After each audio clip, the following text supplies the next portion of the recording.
Welcome, everyone. Thank you so much for joining. My name is Amir Sadeghi. I use he, him pronouns. I'm the Policy and Advocacy Manager with CHLP.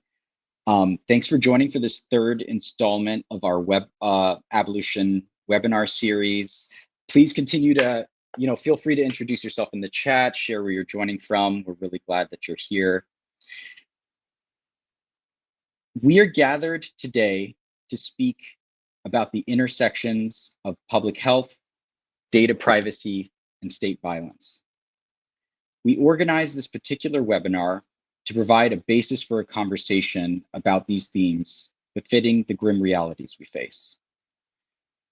We're here roughly 1 year into the Trump administration and its assault on trans people, Black and brown immigrants, your right to privacy, public health, bodily autonomy, and even the right to see ourselves, a free people, reflected in the who, how, and what this regime is administering over.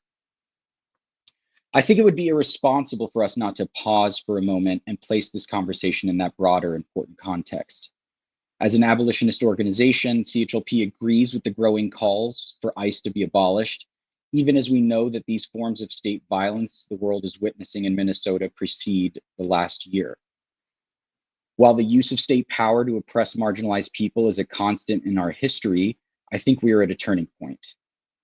We are being told by people reigning over a regime of state terror and control that Black and brown people, immigrants, queer and trans people, though clearly now simply any person who politically opposes the Trump administration and its policies, that their lives are devalued to the point where they can be erased from the public sphere, brutalized, disappeared, or executed on the street.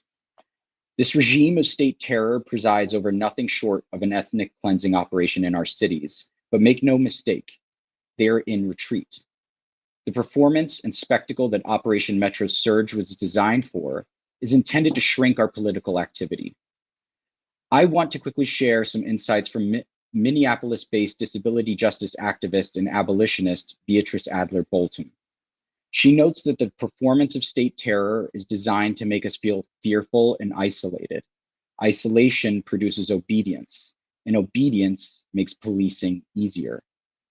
She recently said that terror isn't just violence, it's an attempt to reorganize your sense of what is possible. Still, the administration is weaker now than they were a year ago before they started this operation to suppress political opposition to authoritarianism. We should not downplay the horrible violence that is happening every day, from the killing of Keith Porter in Los Angeles on New Year's Eve, to the killings of Renee Good and Alex Preddy in Minneapolis, to the thousands kidnapped, including children as young as 2, to the children used as bait to detain their parents. This violence has been met, however, with fierce resistance growing louder each day. We would do a disservice to the resistance happening now, led by organizers and even not very politically active ordinary people, if we focus solely on the administration's tactics. ICE agents enforcing Operation Metro Surge cannot even operate without being confronted by ICE Watch and ordinary people warning their neighbors and even successfully interrupting kidnappings. The administration's clear strategic goal of occupying American cities to suppress political opposition has been a failure. A growing consensus of people in this country are calling for the abolition of ICE, and I think today, this is itself a different type of turning point in that vein.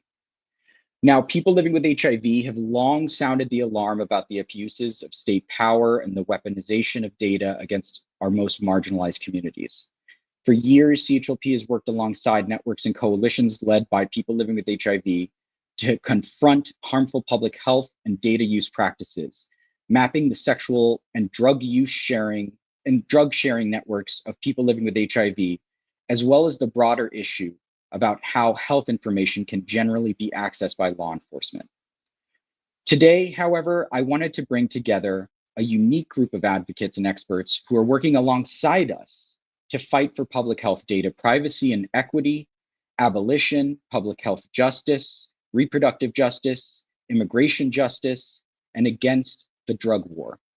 Together, we'll examine the recent history of attacks on public health, data privacy, and bodily autonomy within broader public health practices and actions, some led by the Trump administration and others not.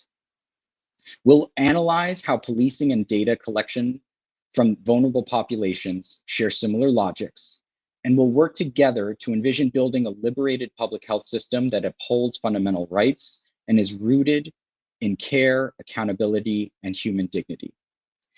Today, I'm joined by Maritza Perez Medina, Director of Federal Affairs with the Drug Policy Alliance, Christine Mitchell, Health Instead of Punishment Program Director with Health in Partnership, Ali Bohm, Senior Policy Counsel with the New York Civil Liberties Union, and Sarah Gagan, Senior Counsel with the Electronic Privacy and Information Center. So before we dive in, I wanted to ask our viewers to chime in the chat. How do these intersections of public health, data privacy, and criminalization appear in your advocacy? So Maritza, I actually think it would be great to start with you. The Trump administration has embraced criminalization as a public health and drug policy strategy. Last year, it issued an executive order titled Ending Crime and Disorder on America's Streets, among several other actions. Can you tell us about this executive order and how the administration more broadly is furthering the drug war? Yes, happy to do that, and I'm happy to be here as well. Yeah, so last summer we saw this executive order that you mentioned come down the pike. It was titled, as you said, Ending Crime and Disorder on America's Streets. For many of us working in drug policy and the greater health space, this executive order was deeply alarming. It threatened to withhold federal funding from cities that choose not to aggressively ticket and arrest people who are experiencing homelessness.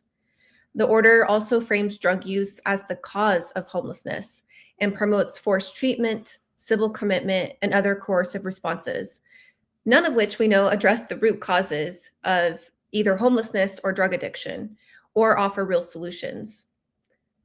This is not a policy rooted in care or evidence. I think we know that. It's actually an attack on people whose only so-called crime is being unable to afford a place to live or to access the mental health care that they so desperately need. President Trump in the executive order didn't propose housing people. He proposed jailing people. His plan would funnel people into prisons or government-run detention centers, not into permanent housing or support. Another component of this executive order was a directive to the Attorney General to investigate programs that operate drug injection sites or safe consumption sites, places that knowingly distribute drug paraphernalia, and places that permit the use or distribution of illicit drugs on the property under their control, which we read as a clear attack on syringe service programs and overdose prevention centers. But both syringe service programs and overdose prevention centers meet people where they are and provide life-saving services and safety to prevent people from dying from overdose and inhibit the spread of disease. These are evidence-based solutions that are desperately needed in the midst of the overdose crisis that we're still experiencing. I think many of you have seen that the overdose numbers have thankfully have begun to come down. But I'm really afraid with this executive order on top of the other administration's actions that we're going to see those numbers start to climb again. I mean, from the very beginning, we've seen that this administration has attacked these type of harm reduction strategies. They've defunded many of the tried and true solutions our communities actually need. In fact, this executive order came on the heels of the Trump administration's so-called One Big Beautiful Bill, which became law and included a lot of harmful actions. But what I really want people to understand is that this bill poured billions into immigration enforcement and into incarceration while slashing funding for all the things that make our communities safer, like Medicaid, housing, healthcare, mental health services. All of these are lifelines that Americans rely on to survive. The Drug Policy Alliance actually did a study with Legal Action Center, and we found that the Trump administration already, just within this first year, has cut at least $345 million from federal programs that fund addiction and overdose prevention services, $588 million from drug-related research, and nearly $1 trillion from Medicaid, which is the biggest source of addiction treatment funding in the US. If this were actually about safety, we'd see an investment in health and evidence-based strategies, but that's just not happening. But what is happening? Unfortunately, we've seen the result of, this new infusion of dollars into the Department of Homeland Security, which houses both ICE and Customs and Border Protection. And by the way, I also have to mention that the drug war has been weaponized to support Trump's immigration agenda. And in addition to these threats in our communities domestically, the Trump administration has also launched military attacks against small fishing boats in the Caribbean and in the Pacific, all in the name of the drug war again. To date, more than 130 people have been killed by these unrelenting strikes. I think both with the immigration enforcement and the strikes abroad, one thing that is extremely concerning to me is that we're seeing a complete lack of due process where people are being detained or even killed on site. So this is certainly an escalation of the drug war that I have not seen in recent memory. But I also want us to acknowledge that this is happening at the same time when all of the things that do keep us safe are being defunded. And again, that is really concerning because we know that when people don't have what they need to thrive, they could engage in behavior that harms themselves or their communities. And it really makes us all worse off. Yeah, thank you so much, Maritza. I know it's I think exactly that it's not just this embrace of policing and destabilizing people, but also completely, destabilizing and defunding what we know works to make people safe. And I think that's actually going to be an underlying theme really throughout this conversation at this intersection of public health justice and data privacy and policing. So actually, with that in mind, Christine, I was hoping, I know Health and Partnership actually recently just put out a statement in response to the killing of Alex Peretti, who was an ICU nurse. I know many other kind of public health organizations have been, and nursing organizations have been putting out statements. And I know the Health Instead of Punishment initiative at HIP, you've worked with the American Public Health Association and others to really, and public health professionals and students to share why policing and criminalization is not really a public health strategy and really deepens a lot of public health's worst outcomes. So why do you think abolition should be thought of as a public health strategy? Thanks, Amir, and thanks for having me here. Yeah, a couple things are coming to mind with that question.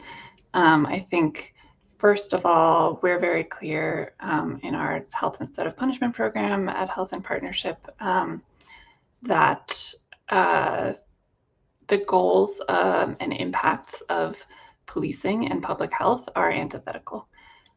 They cannot be working towards the same goal. And so we see that bears out in public health research about the health harms of policing, of incarceration, of immigration enforcement, of surveillance.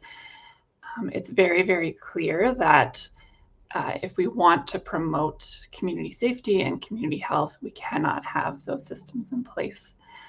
So one thing that we've done is we worked, and this was in partnership with a bunch of kind of co-authors called the End Police Violence Collective,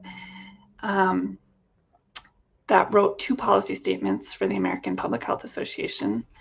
One was on police violence that passed in 2018 that did not explicitly name abolition, but was abolitionist in content. And then one that passed in 2021 that was about carceral systems and that did explicitly name abolition as a public health goal. And for me, I think that the crux of why I think about abolition as a public health strategy and the work that we do at Health in Partnership advances this. I think about abolitionist scholar Ruth Wilson Gilmore's quote that abolition isn't about absence, it's about presence, right? And so abolition isn't just about no more prisons and no more police and no more detention centers and no more ICE. It's also about building a world where people have what they need to survive and to thrive. It's about building a world where people have housing and education and healthcare and food access and clean water and all of the very many things that people need to survive, which in public health, we call the social determinants of health, right? There's a whole body of work that is about why we should be investing in those things. Public health focuses on primary prevention, right? So intervening before disease or injury occurs, intervening before harm occurs. We call that, intervening upstream in public health, and all of that just feels very abolitionist. And so I really think that an abolitionist vision is in fact a public health vision. And many abolitionist organizers are already using a public health framework, have been using a public health framework for generations to talk about the world that they want to see and building that world and believing that that world is possible. Yeah, wow. Thank you so much, Christine. I think that's really fascinating work. And I think an important point to drive home, especially for a lot of folks listening in who might be unfamiliar, right, with this framework of abolition, but who've probably been doing aligned work their entire lives, right? Very much in alignment with what Maritza talked about of making sure that people have resources that are distributed equitably, that enable us to have a safe life, to take care of our families and our children. And I as a parent, I often think as abolition so much as like that broader picture. It's not just about dismantling policing and prisons and things that harm people. It's about what are we providing for people so that they can survive and thrive. I'd love to actually take an opportunity to turn to Sarah. I wanted to congratulate you, Sarah, for this incredible report that EPIC has just rolled out. I joined you last week to celebrate that, so congratulations. I think a lot of people actually listening in right now are probably really curious about the extent to which like federal law does not or does protect sensitive health information, and how these protections or the lack thereof and data privacy kind of have a role to play in equity. So would you be able to walk us through the different issues like commercial surveillance of people and their data, and why weak data safeguards more broadly contribute to health inequity? Definitely. And yes, thanks for having me. We're very excited about the report. The report Beyond HIPAA outlines the health data privacy crisis that we face in the United States and shows that the lack of data privacy laws that we have worsens health outcomes and furthers health inequities. And a huge part of this is that we have no federal general comprehensive privacy law in the United States, and we have no federal law that regulates the collection and disclosure of our consumer health information. We do have the Health Insurance Portability and Accountability Act, better known as HIPAA, but HIPAA is perhaps the most misunderstood privacy law. HIPAA is limited in scope to traditional provider-patient relationships. It has loopholes that allow for permissive disclosures to law enforcement. And ultimately, it's an insurance portability law that was enacted in the 90s. It was never meant to protect the consumer health data that we have in this data ecosystem today. So as technology has evolved over the last decades and the law has stagnated, our health data has been increasingly put at risk through exposure. And the erosion of privacy protections really does create health inequities. We have expansive predictions today via our health information that didn't exist in the 90s. And most of the data collection that exists today digitally via websites or trackers, wearable devices, our smartphones, cell towers, our location information just didn't exist and fall out of the scope of the protections of HIPAA. So this widespread data collection of health-related data was just never meant to be protected by it.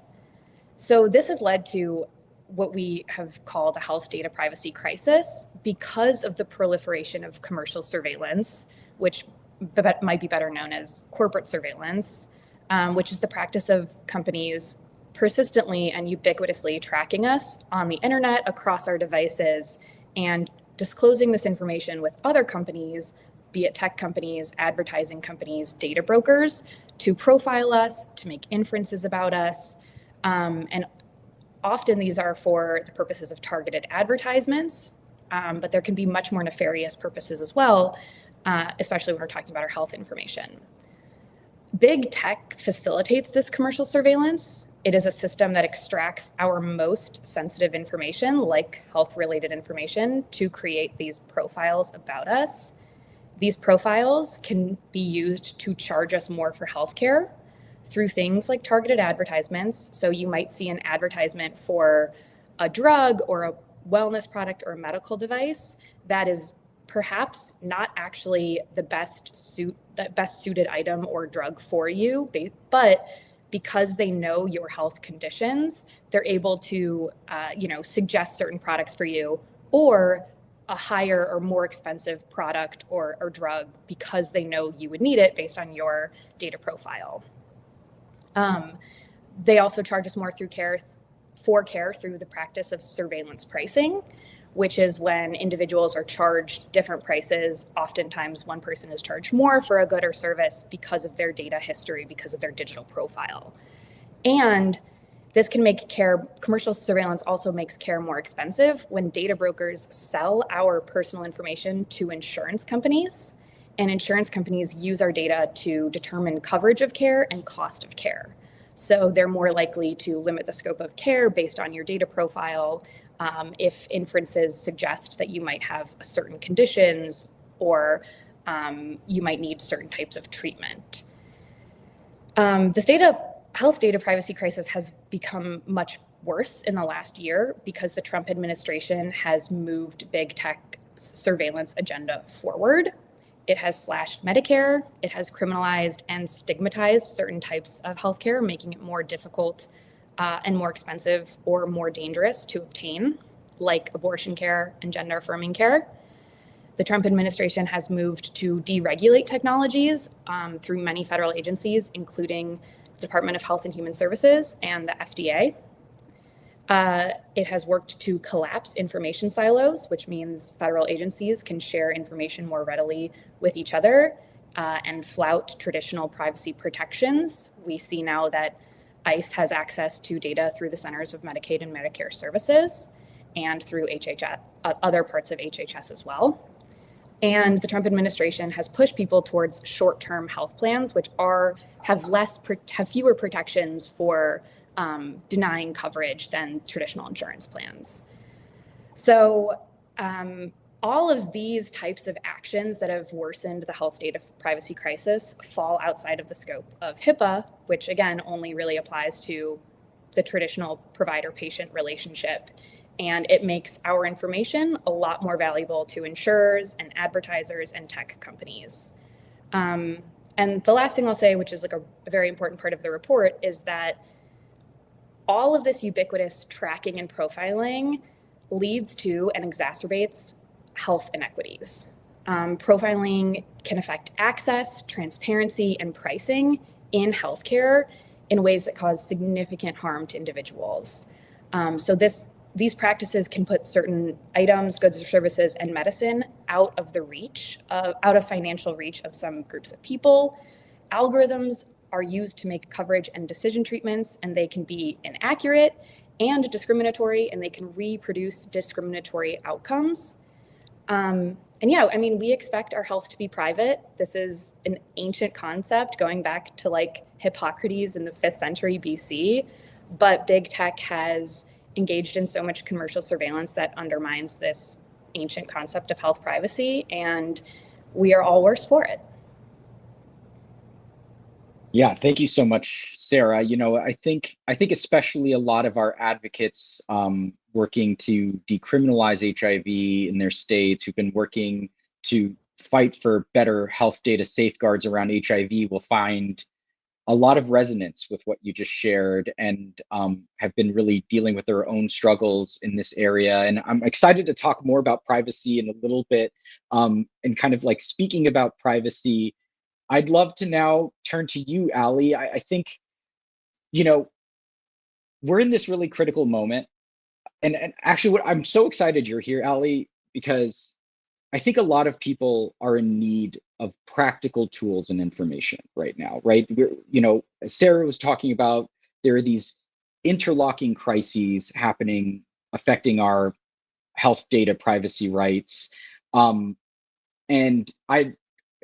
which I think are very much connected to policing and kind of like criminalization outcomes that can happen. So what are legislative and policy solutions that you think people should know about, that you've been working to kind of really drive forward in your work with the New York Civil Liberties Union? Sure. Thanks for having me, Amir, and thank you all for this conversation. I feel like I'm learning so much from my co-panelists, so this is awesome. Hi, everyone. So I think I get to sort of build a bit of a bridge between the problems that everyone before me has laid out and what practical policy solutions might be at the state level. And, you know, I'm saying might be, and I'm sort of using some qualifying language, because I think some of these are abolitionist in nature and some of these are harm reduction in nature, because the sort of shape of the Overton window, as folks might sort of recognize from living in the world or from Amir's lead, is maybe not so much in our favor right now. So I'm going to go through a few solutions that we have tried here in New York. I see that we have some New Yorkers and some familiar faces in the chat, and it's delightful to see you all and to also meet some new folks. So my docket, just to give you a little background for where I come from, I work on our gender justice portfolio, including repro, including LGBTQ, which these days is a lot of trans justice and a lot of trans health. I also cover some of privacy and tech, and I held and continue to hold our COVID docket. So, you know, when I think about policy solutions here, I think about patching holes in a leaky ship. Given the ecosystem that Sarah just described, it is really hard to, you know, fully lock down our health data, our private information, without completely sacrificing participation in the modern world. So I just want to acknowledge that. But the first story that first example I'm gonna give is perhaps the one that I think is maybe the most gold standard, although our governor watered it down pretty significantly in what's called chapter amendments, which are basically extortion. Our governor said, I will sign your bill, but only if you amend it retroactively in the ways that I want to its original effective date. But I'm going to talk about what the vision was and what I think the laws mostly still do. So at the height of the COVID pandemic, we passed both contact tracing confidentiality and vaccine confidentiality here in New York. The idea behind both of these bills was that your health information or your participation in public health responses should never be used to criminalize or deport you or take your children away. So first, in 2020 itself, we passed contact tracing confidentiality, which essentially said that any information that you share with contact tracers, any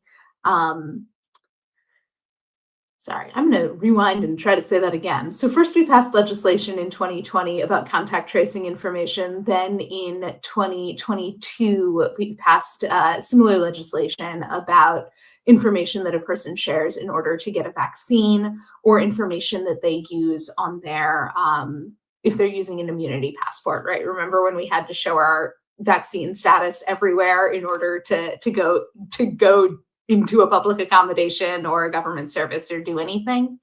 And so the idea is that those laws prohibited law enforcement from accessing that information, and made sure that if somehow law enforcement did get a hold of it, that it was not admissible in court. And the idea was that it should not be used to criminalize or deport anyone. And then in vaccine land, we really importantly added or take their children away, because we learned from the first time around with contact tracing that that was a piece that the government was really interested in allowing contact tracing information to be used for.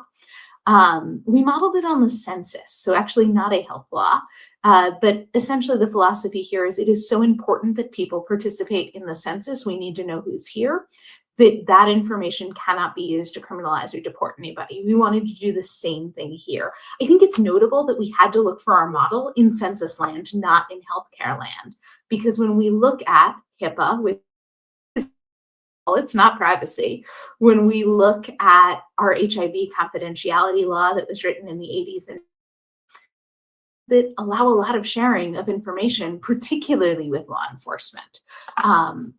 So we had to look for other models. So again, where we're living from a values perspective is that your health information should never deport you or take your children away. I'm going to say that 4 million times. But that's not by and large where our lawmakers are. So now I'm going to talk about some of the things that we've done that are sort of intermediate measures. So perhaps the one that has gotten the most attention nationwide are shield laws. Again, they live in that principle that providing or accessing healthcare should not lead to criminalization or other adverse consequences. But we have a much smaller universe than all healthcare. Our universe here is types of care that are healthcare in New York, but criminalized in other states and looked at askance by the federal government. So I'm talking about reproductive health care and gender affirming care. The other challenge that we had to tackle in these laws is that New York is not the one doing the criminalizing, right? These are healthcare here, but these hostile states are the ones who are doing the criminalizing or the penalizing, or the federal government is.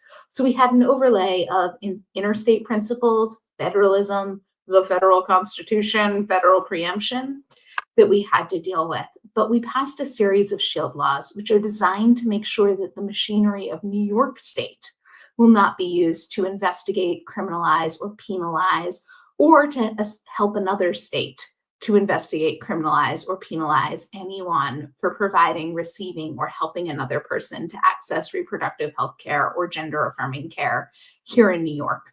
So those look like protections for providers' licensure and protections against malpractice, against insurers dropping them, charging higher rates, et cetera. It also looks like protections in the criminal legal system. So, for example, we have prohibitions on domesticating, which I often say is New Yorkizing a subpoena that is issued by another state. So a subpoena is a piece of paper, but if it is legally binding in your state, it is a request for information or for testimony. And fortunately, if it comes from another state, it is just a piece of paper here until a lawyer or a court domesticates it or New Yorkizes it. So if it's about what we call legally protected health activity, reproductive health care or gender affirming care, can't be domesticated here. Good news. We also have prohibitions on arresting folks or extraditing folks up to the constitutional limits. If you've got questions about that, happy to chat about it in the Q&A. For providing, receiving, or helping another person to access reproductive health care or gender affirming care. And we have prohibitions on cooperating with a hostile state, or unless there is a federally binding order, the federal government in doing any of those things. So state resources should not ever be going toward supporting what a hostile state might be doing to penalize care provided here. Again, though, holes in a leaky ship, y'all. There are so many ways that a hostile state or the federal government could get information that they need to prosecute or penalize a New York healthcare provider or a New York patient or a helper or a family member without ever involving New York actors and without ever triggering our shield laws. And Sarah, I think, described a number of those ways. But so what else are we doing? We are working on an electronic health records segmentation bill. That is a name that only a lawyer could love. And it actually passed our Senate on Tuesday. So good news, we're making progress. But electronic health records are records-based systems, which means that they are on-off switches. You either have an electronic health record and every provider who has access to the system can see it, or you opt out of having an electronic health record. You can't say, I want, this piece of information to go, but not that piece of information. What segmentation would do is it would require the electronic health record companies to create the ability to segment a patient's electronic health record and suppress sensitive information at their direction. So if that went into effect, you wouldn't worry if you, say, had an abortion in New York and were traveling to Texas and might end up in the emergency department, that the emergency department doctor in Texas is going to find out that you had an abortion here. Or if you are a trans person and you maybe don't want to have a conversation with your dentist about what it means to be trans, you wouldn't have to worry about your electronic health record outing you to your dentist. Here in New York, our bill applies to every type of record every type of healthcare that is subject to heightened protections under New York or federal law. And I'm going to name check HIV in particular. We have a state ban on sharing HIV information without a patient's consent. Providers cannot comply with that in the age of electronic health records. Ditto with our criminal ban on sharing abortion information. And so this would actually make it possible for providers to comply with those existing laws. We are also working on legislation to remove testosterone from our state prescription monitoring program. We know we know that many prescription monitoring programs share data across state lines. We know one of the insidious ways that Ken Paxton, the delightful Attorney General in Texas, has been coming after trans folk and the providers who take care of them is by looking at prescription monitoring program data and trying to identify who's prescribing testosterone and who's using it. So making sure that our New York information is not going to be used that way, and doing it with a little bit of forward looking. So mifepristone, one of the medications used in medication abortion, is not scheduled. Other types of hormones are not scheduled, but making sure that if they ever are, that those are not going to be shared with our prescription monitoring program. I should step back and say a prescription monitoring program is a registry of controlled substances. So when someone is dispensed a prescription that is a controlled substance, their information and the prescriber's information goes into this prescription monitoring database. The idea of it,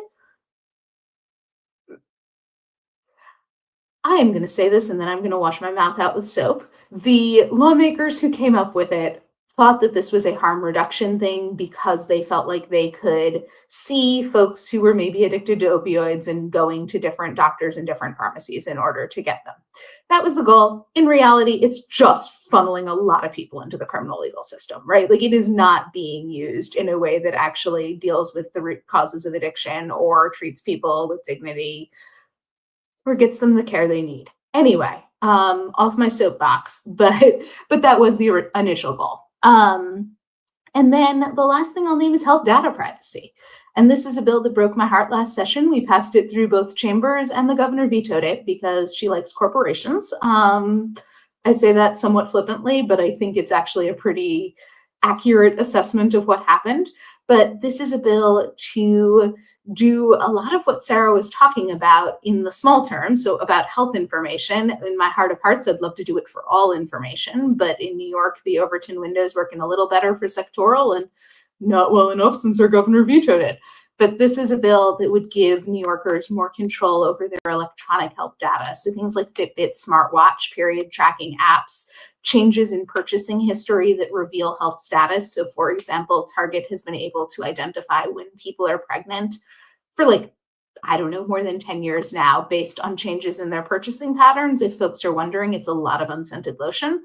So all of that, as Sarah described, not covered by HIPAA, not subject to any privacy law at the federal level or here in New York. So this would put in place sensible privacy protections, give us more control over them, those data, and really importantly, make it harder for a hostile state to access those data, to prosecute somebody or criminalize somebody, even if they're able to bypass our courts. So for example, if they were to go to Lyft's office in Texas and serve a subpoena about a ride that happened here in New York, let's just say from JFK to an abortion clinic here, Lyft would comply with that subpoena, right? Because they don't want their employees to be held in contempt in, oh my gosh, I don't know what's appeared at the bottom of the thing. The screen's too small, I can't read that. But they don't want their employees held for contempt. So they would be complying with that subpoena. In Texas, our SHIELD law would never kick in, but our health data privacy law would if it were health data generated here, and those data would be deleted and therefore would not be able to be used against somebody. So I will stop there. I hope that hearing about some of the policy solutions we've been trying in this patchwork quilt of addressing privacy in the digital age and health privacy and reducing criminalization are helpful. I'm looking forward to the conversation. I think they're very helpful, Ali. And that was me. I was just sharing a comment on the screen to help generate some discussion in the chat.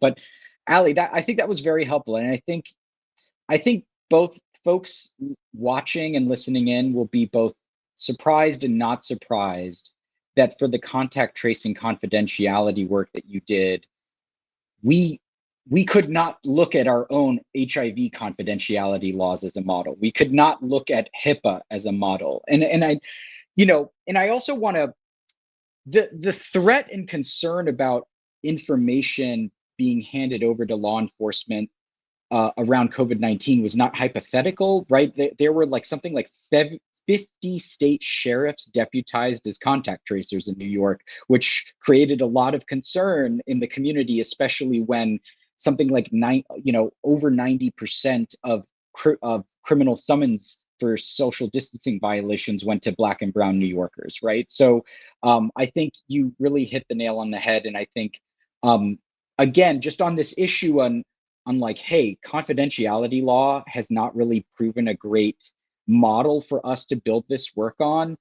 Just to remind folks, back in 2023, when a Tennessee clinic handed over patient data and information about patients receiving gender-affirming care to the state's attorney general, that was a permitted disclosure under the HIPAA privacy law, under the health oversight provision of the privacy law, right? So even within the constraints of what people think are these privacy provisions in federal law, there are ways that people's health, their dignity, their rights are really threatened.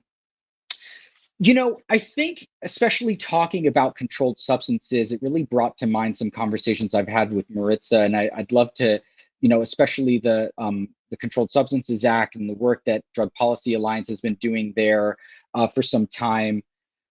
Maritza, I'm really curious,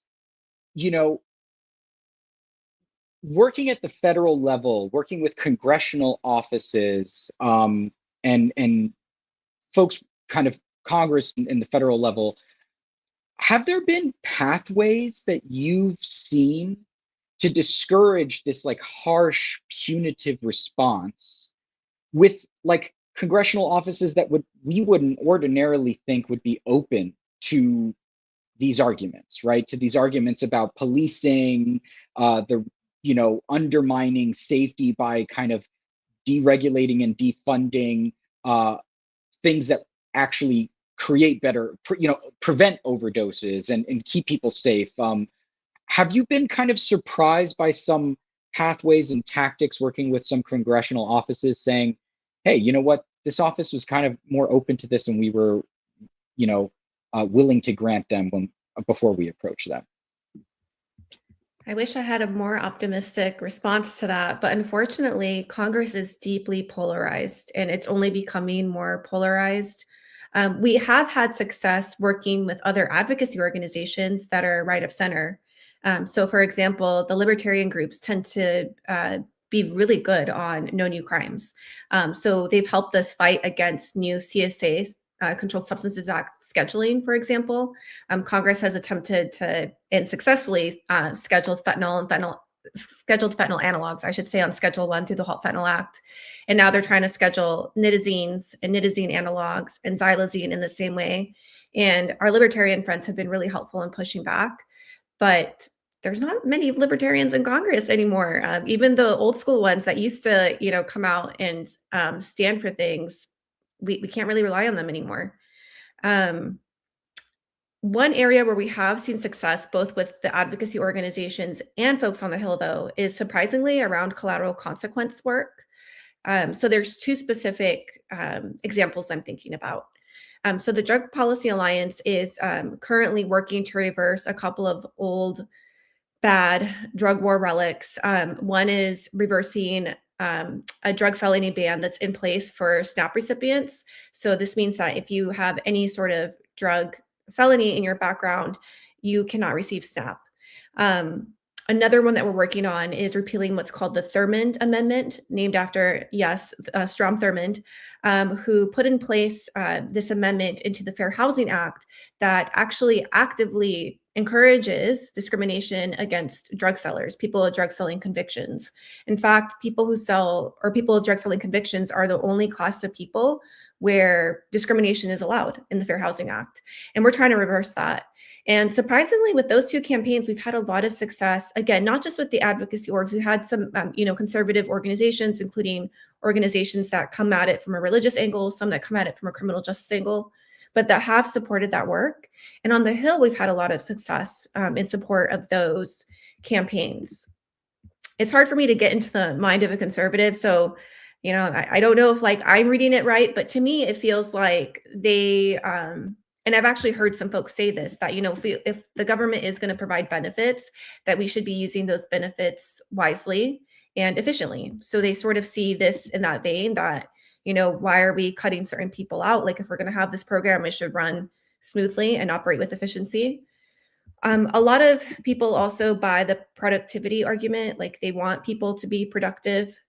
They also see this as a public safety issue, because if we can get people the life-affirming things that they need to succeed, right, in life, then we're all better for it. So they see that. I also think it helps that something around second chances does resonate across the aisle. There is a lot of bipartisan support for second chance legislation generally, and collateral consequences sort of fall under that bucket of work. But I will say, I think one thing that has been extremely powerful, and this works with all lawmakers, Republican, Democrat, Independent, doesn't matter, is when they can actually engage with people who are impacted by these bad policies. So one thing that we've been very clear about from the very beginning with these campaigns is that we're going to include people who are suffering because of these bans, people with conviction records, people who are formerly incarcerated. And they have come to the Hill and they have talked to their members of Congress and talked about how these bans have impacted them in their everyday life. We did something recently as well with a group of mothers who were seeing what was happening in the Caribbean and the Pacific. And, they were saying, not in my name, are we going to start a war? And these are mothers who have lost children to fentanyl overdose, mothers who have children who are facing addiction, but they wanted to talk to their members of Congress about what their children actually need. They need Medicaid, they need health services through the Health and Human Services Department, many of which of these programs have been slashed. What would not help is starting a war abroad, and they've been really clear about that. So those have been some other great partners that we've found in this work. And again, people who are directly impacted have a lot of sway. I always say that they carry more sway than the advocates, that's for sure. People want to hear from their constituents, and they want to hear from people who are directly impacted. Yeah, wow, thank you, Maritza. I think that's really interesting. And I think a lot of people living with HIV in the HIV justice movement will also find a lot to relate to this like kind of humanizing piece, right? That like people respond to that, and kind of putting a face, putting the human lived impact to these policy decisions has been productive in the work in the HIV justice movement. So I think that that's really interesting and really resonates. And before we move on from this topic, I wanted to actually turn to Ali, who I know also has some experience working with, folks who are not traditionally and always our allies. But what kind of lessons or insights do have you kind of learned, Ali, in doing that work? So this is old knowledge at this point, but I was an advocacy and policy strategist working on privacy and tech for ACLU National in a past life. And I had the fortune and misfortune in those days of working with maybe more Republicans than I did Democrats. In fact, and speaking of things I need to shower afterwards, I even spoke at the ALEC conference about privacy and tech. And I think in my experience for Republicans, privacy is a resonant concept. When you start talking about privacy because you care about immigrants, or privacy because you care about systems involved people, or privacy because you care about reproductive rights or trans people, like you lose them. But if you're at a general level of privacy, right, your location, if you're talking about, for example, location information, where we go says a lot about who we are. The Republican folks are right there with us, right? They're not concerned about their visit to the reproductive health clinic, although probably some of them are, right? Because they're doing that anyways, and they just, don't want anyone to know. But they're concerned about, their visit to the gun range during an Obama administration, or their visit, right? So figuring out what those pieces are that resonate with them and leading with those messages. If you're in a state where, for us, wrapping it in abortion is a useful thing in a very, very blue New York, but in a redder state, some of the live free and I'm the king of my castle messages really do land. And I think there's a real way to do certainly harm reduction work that benefits our communities and the folks we care about within a privacy frame that can bring along some of the red team. Yeah, thanks so much, Ali. I think really right now, especially, and we touched on this as we kind of began this webinar, but I think what is happening in this country is very top of mind, right? We're seeing kind of what we're talking about really play out in such dramatic terms. And I think it seems clear that some of the people who are most in danger right now, this full brute force of the administration, of authoritarianism, are migrants and advocates working alongside them. So, Christine, I know that Health and Partnership has worked on an immigration justice action guide and has been doing a lot of work in this area. What do you think folks really need to know right now? How can we be working across different disciplines and sectors in our sibling movements to support immigrants who are fighting for their lives and support the people who are fighting alongside them? Thanks, Amir. I think first, before I go into Health and Partnerships work, I just really want to reemphasize what you said in your opening and uplift the efforts that advocates are already taking and the examples that they're setting that we can follow. I think it's been really powerful to witness the community outpouring in Minnesota. The block by block, hyper local rapid response networks to alert neighbors when ICE is present, to directly support one another. That's also happening in many other cities in the US. And then, again, in Minnesota, often led by grassroots organizers, by local business owners, by faith leaders, many of whom are Black and brown folks, immigrants, women, queer folks, communities are building those rapid response and mutual aid efforts to provide things like rent relief and food distribution and transportation, laundry services, medical care. And that just feels really, really important. So I wanted to start there. I also want to add to, which you also said in your opening, Amir, that it's about immigration and about immigration enforcement. It's also beyond that. And it's right now, federal agencies are using immigration and immigration enforcement as a pretext to occupy cities and to build out police states in those cities. So for example, this morning, Tom Homan said that he'd wind down ICE occupation of Minnesota if the state gave them broader access to state jails and prisons. And so we're starting with immigration, but it's about broader systems of criminalization being used as tools of building out authoritarianism and state power.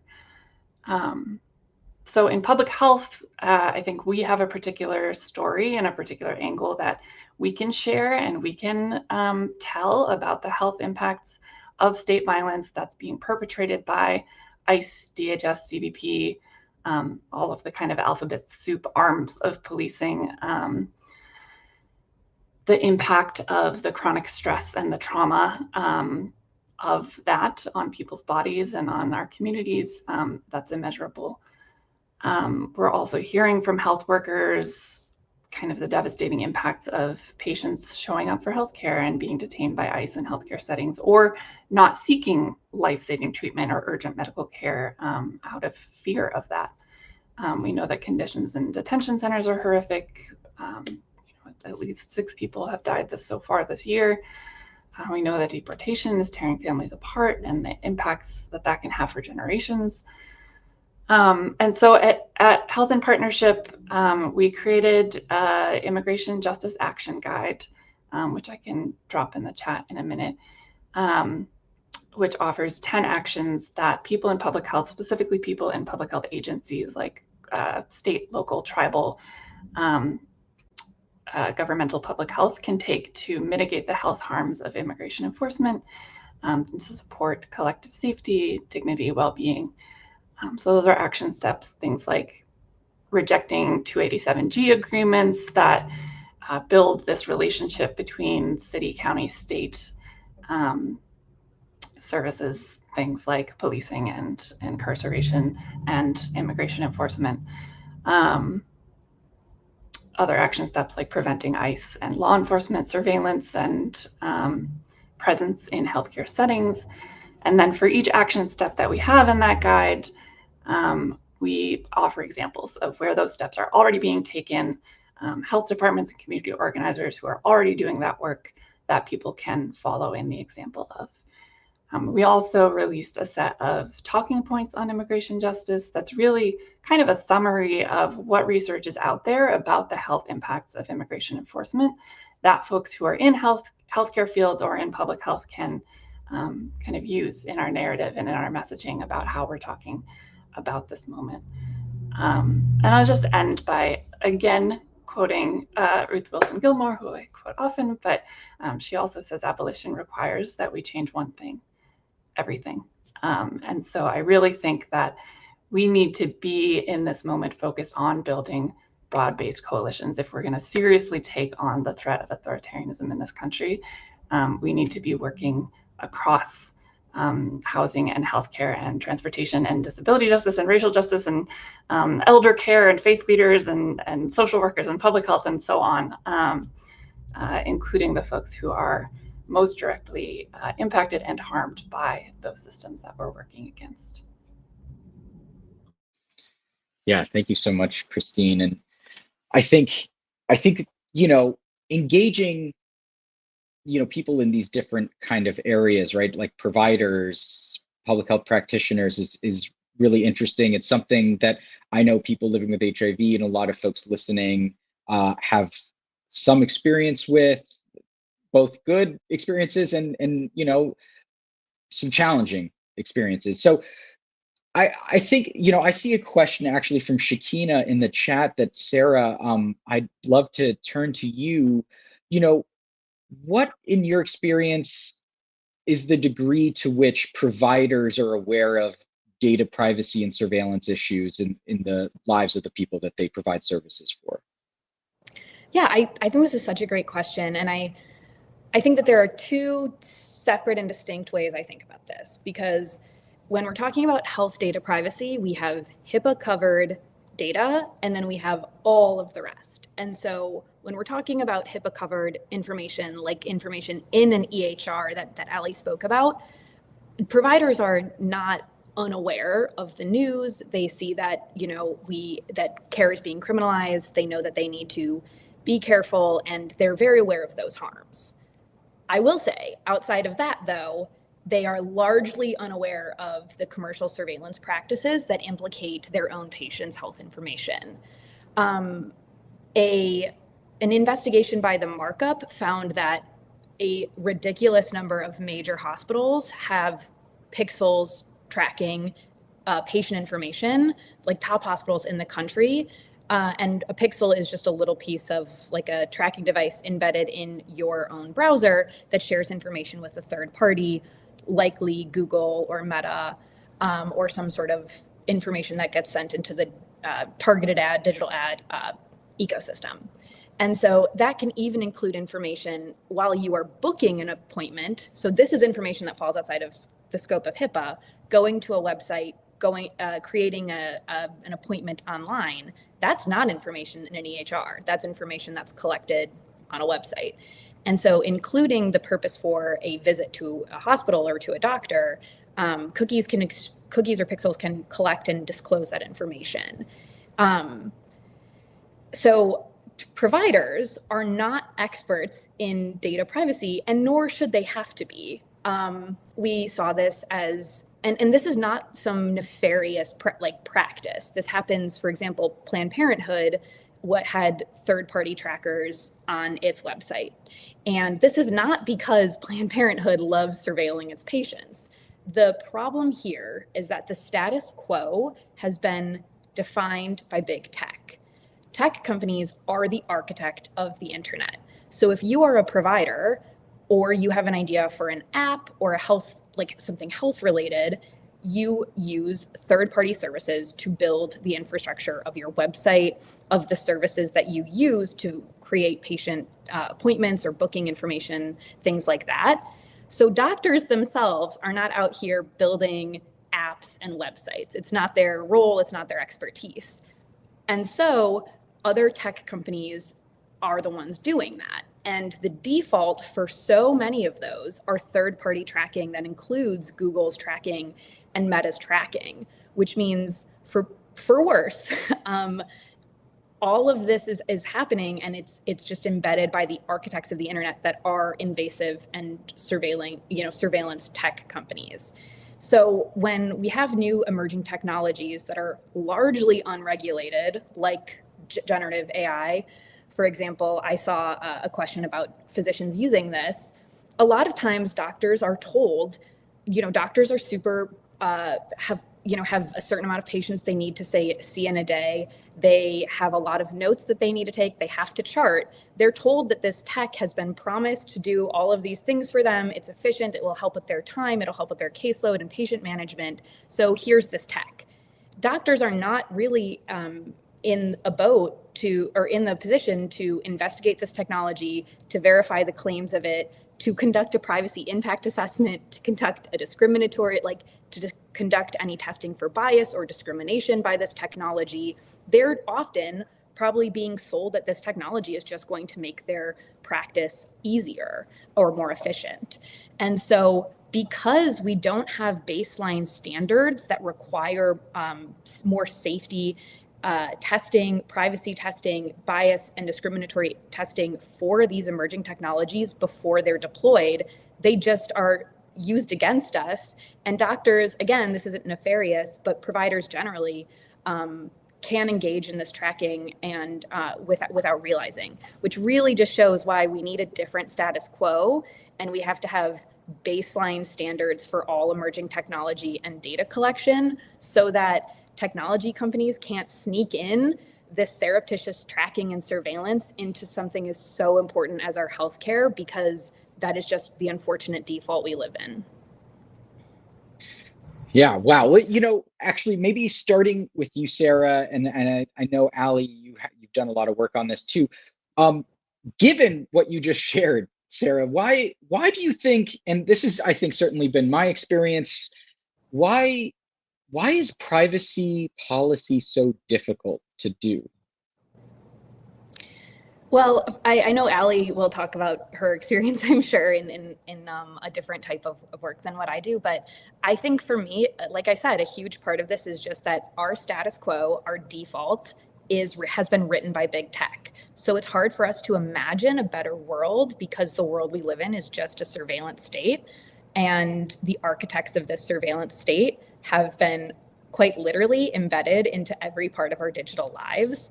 I do believe we can build a better world, though. We can regulate this. We can put baseline limitations on so much of this harmful data practices. But it is hard because of the default, and we have to have a lot of inertia and understanding to overcome the status quo that we live in. I'll chime in and sort of from the perspective of working with lawmakers to pass legislation and pounding the pavement in a legislature, trying to, talk folks into voting correctly. Yeah, I think at a real transactional level, corporate interests, they're rich, right? So we're a bunch of nonprofit lobbyists who are trying to get up there and explain what's going on, and they can outgun us, both in terms of the number of lobbyists they can hire, but also in terms of like they're bankrolling the governor's campaign for re-election. And so she can't piss them off, even though that's not supposed to come into what she's doing. We know that that's what she's thinking about. Also ignorance, and this is, building into what Sarah's saying, they've set the baseline. And technology scares lawmakers. So the technology companies can come in and say, well, that's just impossible. It will break the internet. We can't do that. And the lawmakers don't have enough background. They are the world's ultimate generalists. They have to be experts in everything, which means they are experts in nothing. So most of them don't have the background to say, no, you're wrong. That is doable. I think one thing that has been really interesting on electronic health record segmentation is that law has passed into other states. So Epic, which is the largest electronic health records company, not to be confused with Sarah's Epic, has been implementing in those two other states. And so they walk around with their lobbyists saying, we can't possibly do this, but we have slides of the actual technologies they've developed in these other states that have been shared with advocates and providers in these other states. So we've been able to show those. So suddenly our lawmakers like, oh, they're lying to us. But, we rarely have that ability to just be like, no, this is BS. It is clearly doable. Look here, it's doable. And then I think there's some sacred cows, which is to say, Sarah's described why HIPAA is woefully inadequate as a privacy law. It was never designed to be a privacy law. But the idea that we might mess with HIPAA or we might mess with something that is federal, because the lawmakers don't really understand it, so they don't really understand where it falls short. They just know that this is the nationwide standard and they assume it works because it has been law, and they are terrified of messing up something in an interstate or, in a multi-state and a national perspective. So it becomes this like federal law, even where it does not preempt state law and is a floor, not a ceiling, becomes sacrosanct, and you just can't pass a privacy bill that gives our state any more protections than the federal folks who, as Sarah pointed out, were passing these laws decades and decades ago, where the technology just looked really, really different, and where the surveillance state really looked different.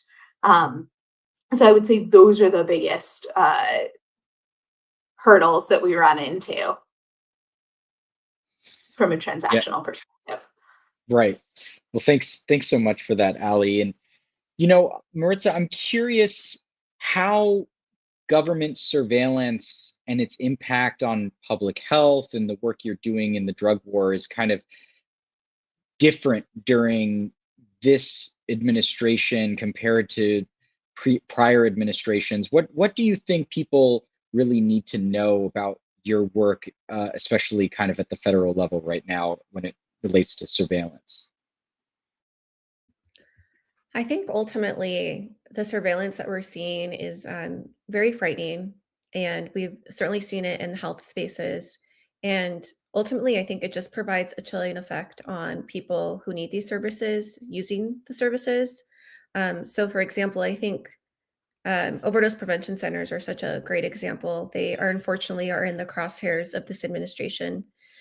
These are places where people can go and take advantage of a whole host of services, from warm meals to laundry services to social workers. And yes, drug use is a part of that, safe drug use. They can get their drugs checked. There's somebody there who can be responsive if there's an overdose. And, we know that people who visit OPCs are more likely to get a warm handoff to treatment. There's an OPC in New York, in fact, called On Point that's done really, really great work. But I do think about the people they serve and how people may not seek services because they're afraid of the backlash. I think this is true of people who are especially living at the intersection of several marginalized identities. For instance, I know for non-citizens for a long time, it's been a real fear to enter any sort of treatment because that could have an impact on that person's immigration case. So at the end of the day, what this is doing is just making it harder for people to actually seek out the support that they need. And that's not good for anyone, right?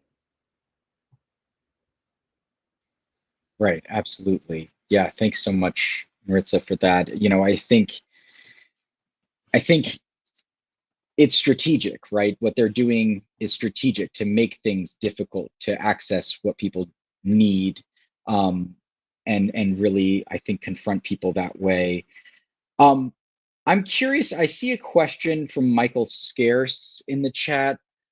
If anyone knows whether there are better laws and protections in other countries we can use to as models to adopt when it comes to kind of like protecting ourselves from government surveillance. Is that something Sure. folks? So I just Yeah, I just answered it in the chat, but I will come on voice and say, many other countries have better privacy protections than we do, and really have very different values around privacy than we have. I think, one of the first first and landmarks was the General Data Protection Regulation in Europe, the GDPR, and that really created a baseline. So, for example, the consents that you now often see when you are accessing a website that are actually opt-in consents, they set a default of privacy. Those are all there because they are required by the GDPR. And when I was walking around doing federal lobbying in a past life on privacy, uh, the corporations were certainly lobbying very hard against any regulation. Corporations really hate being regulated, it turns out. But behind the scenes, they were saying to lawmakers, if you just pass something like the GDPR, we would really be fine with that because we're having to implement it for Europe. So it's one standard across the board.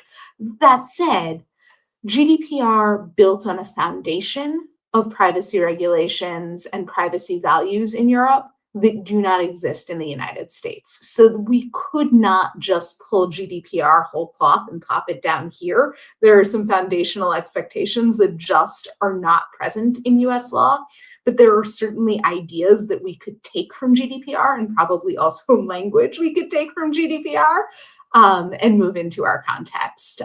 Really interested, in particular, Sarah, but everyone, if you've got other examples.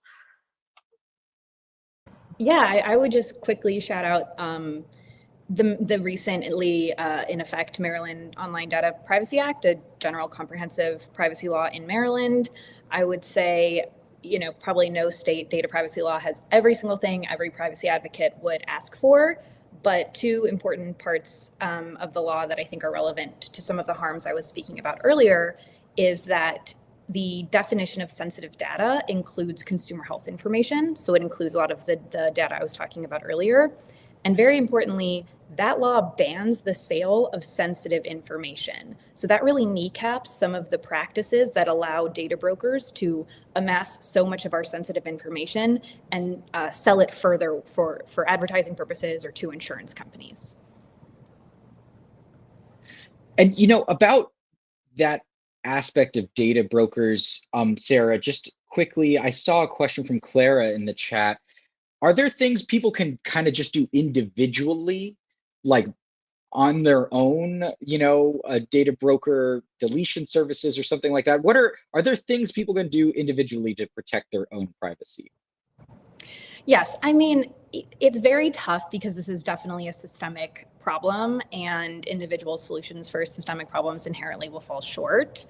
California residents have or enjoy some data privacy rights that the rest of the country does not yet. There's a new something called the drop in California, which is recently gone into effect, where data brokers have to register as data brokers, and you can use their one-stop online portal to request that data brokers stop selling your information or to delete your information.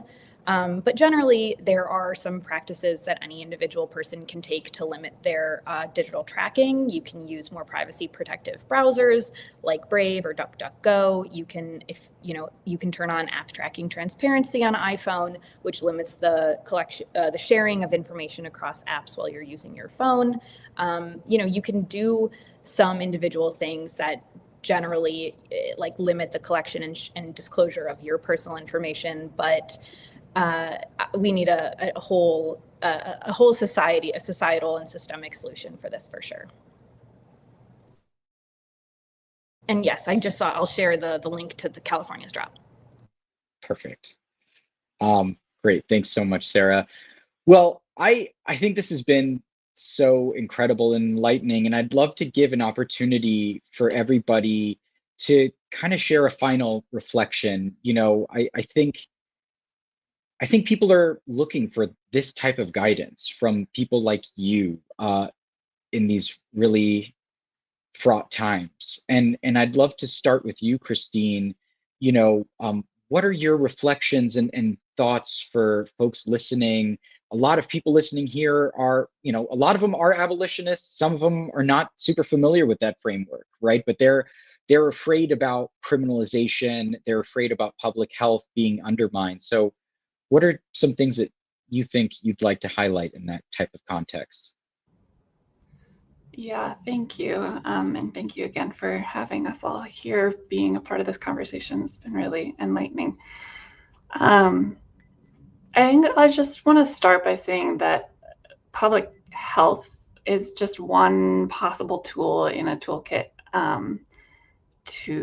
to move towards abolition. It's certainly not the be-all end-all. It certainly will not save us on its own. Public health has its own problems and its own interconnections with criminalization.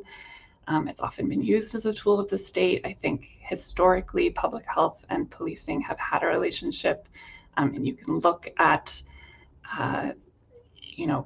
prior pandemics, not just COVID, but prior to that, to see the ways that public health and policing were often intertwined as responses to those pandemics. And I think that's a real challenge often for people in public health. I think especially in research, police and departments of correction are sometimes the only source of data that we have. And in government, often policing and departments of correction are kind of seen as partners at the same decision-making tables. And so I think want to encourage folks who are in public health, who are in research, who are in kind of this world of data collection, to find new and creative ways to work around those systems rather than with them. So something that we do at Health in Partnership, we do not work with police or departments of correction. We're very explicit and very intentional about that. And so we encourage folks who are in public health, and we do this ourselves, to build direct relationships and partnerships with, for instance, currently incarcerated people, people who are most disproportionately targeted by policing, and ask those folks directly, right? Not go through the police, not go through the departments of correction, but ask folks directly who are experiencing those systems.